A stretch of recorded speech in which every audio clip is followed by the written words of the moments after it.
I'm sure no one's ever been so excited to get a diagnosis or to have someone say, there is something wrong with you. But, oh, thank God there was something wrong with me. That's because for months, then 22-year-old AmyLommen's heart would suddenly kick into extreme overdrive, beating 150 beats per minute.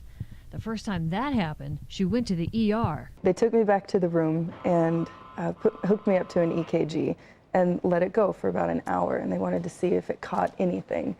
And it ended up, I had a completely normal sinus rhythm, no problems there. And so they said that I probably had some sort of anxiety attack. Except it kept happening over and over. She'd go to the ER, but by the time she'd see the doctor, her heart rate was back to normal. And everyone said she was just stressed or depressed. She even tried to get an appointment with a heart doctor, where the receptionist told her, "Honey, you are too young to have anything wrong with your heart. You're in the wrong office. You need to go see a psychiatrist." Exhausted all the time and getting freaked out, Amy kept trying to get somebody to believe there was something seriously wrong with her. Even some time with a portable heart monitor didn't pick up a thing. This happened many, many times, and I never could catch it on an EKG. It would always go right back to a normal sinus rhythm as soon as I got hooked up. Finally, the day her heart kicked up to more than 250 beats per minute. She raced to the heart doctor's office and they hooked her up. Finally, proof she wasn't nuts. And I watched the girl's jaw just drop.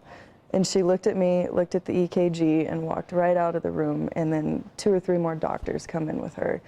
And they all look at it and they're like, yes, there is definitely something wrong with you.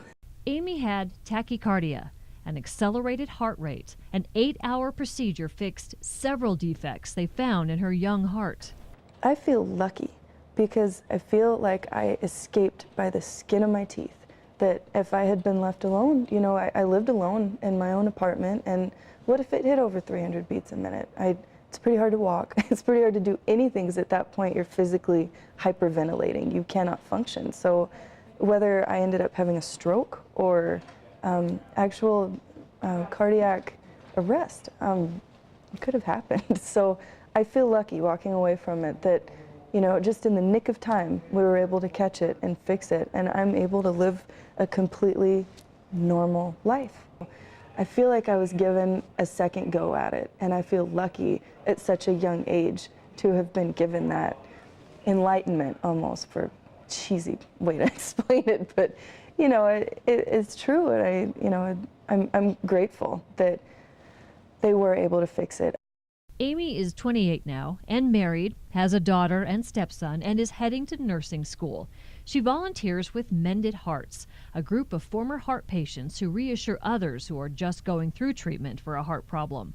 Because Amy and her family didn't give up on her, she's alive today. If you have that feeling that there is something wrong, even if you don't have any way to justify it, even if you don't have the proof, go and keep going until someone will listen to you. You keep trying. If it doesn't work here, go here and go here, but keep trying until you have the satisfaction that you have been looked after.